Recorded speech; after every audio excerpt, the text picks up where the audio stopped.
maior segredo que escondo até hoje. Quando criança, abri a maleta do meu pai e descobri algo que nunca deveria ter visto. Desde pequeno, sempre senti que havia algo estranho na minha casa. Meu pai era um homem reservado, com um emprego que ninguém entendia direito. Quando alguém perguntava o que ele fazia, ele mudava de assunto ou dava respostas vagas. Eu cresci com essa curiosidade guardada, até que uma noite tudo mudou. Lembro de ouvir o barulho da porta se fechando quando ele saiu às pressas, esquecendo a maleta preta no escritório. Aquela maleta sempre esteve ao lado dele, como se fosse parte do corpo. Nunca vi meu pai largá-la. O coração disparou quando percebi que ela estava ali, sozinha, ao meu alcance. A tentação foi maior que o medo. Mexi em cada gaveta até encontrar a chave que abria o cadeado. Minhas mãos tremiam, mas a ansiedade me guiava. Quando a tranca se soltou, senti um frio percorrer minha espinha. Dentro não havia nada comum. Pastas grossas, envelopes marcados com carimbos, vermelhos e fotografias em preto e branco que pareciam antigas demais. As imagens mostravam lugares que eu nunca tinha visto. Ruínas antigas no meio do nada, cavernas iluminadas por tochas e corredores de pedra cobertos por símbolos que pareciam escritos em uma língua perdida. Em algumas fotos, círculos perfeitos estavam desenhados no chão, feitos de algo que brilhava como se fosse metal derretido. Dentro deles, sombras borradas apareciam no fundo da imagem. Contornos que lembravam pessoas, mas distorcidos, altos demais, magros demais, como se a câmera tivesse registrado algo que o olho humano não deveria enxergar. Entre os papéis, encontrei mapas antigos e modernos misturados. Uns estavam amarelados pelo tempo, outros impressos com marcações recentes. Linhas vermelhas conectavam pontos espalhados pelo mundo. Desertos, montanhas congeladas e até regiões no meio do oceano,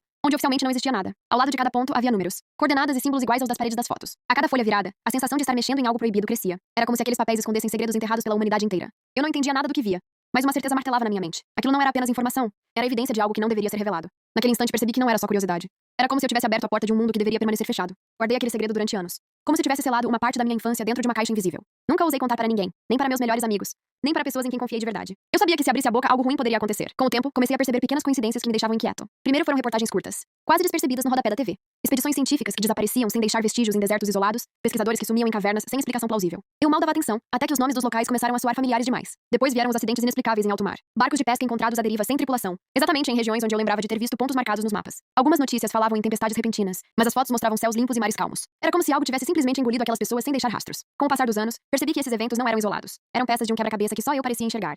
Os símbolos que estavam nos documentos começaram a aparecer também em fotografias jornalísticas, gravados em rochas ou rabiscados em ruínas descobertas por arqueólogos. Quanto mais eu comparava, mais claro ficava. Aquilo não era coincidência. A sensação de desconforto cresceu a ponto de me tirar o sono. Eu assistia às notícias e lembrava dos mapas, das linhas vermelhas conectando pontos em todo o mundo. Lugares que pareciam desconectados, mas que de algum jeito faziam parte de uma rede maior, como se alguém, ou alguma coisa, estivesse construindo algo há séculos, em silêncio. Mesmo adulto, os flashes das imagens continuam voltando quando menos espero. Às vezes, no silêncio da madrugada, me lembro das figuras borradas nas fotos e sinto um arrepio subir pela espinha, como se alguém, ou algo, estivesse me observando de volta. Já sonhei várias vezes com aqueles círculos no chão, brilhando como se fossem portais prestes a se abrir. O mais estranho é que nunca mais vi meu pai esquecer aquela maleta. Pelo contrário, depois daquela noite, ele parecia ainda mais cuidadoso, quase paranoico, como se soubesse que alguém havia tocado no que não devia, e eu nunca consegui encará-lo da mesma forma. Hoje, carrego a sensação de que sei demais sobre algo que deveria permanecer oculto. Meu maior segredo é que, sem querer, eu talvez tenha descoberto provas de que não estamos sozinhos. E pior do que isso, é viver com o medo constante de que, em algum lugar, alguém ainda saiba que eu vi. Às vezes me pergunto se fui eu quem descobriu o segredo, ou se o segredo me descobriu primeiro.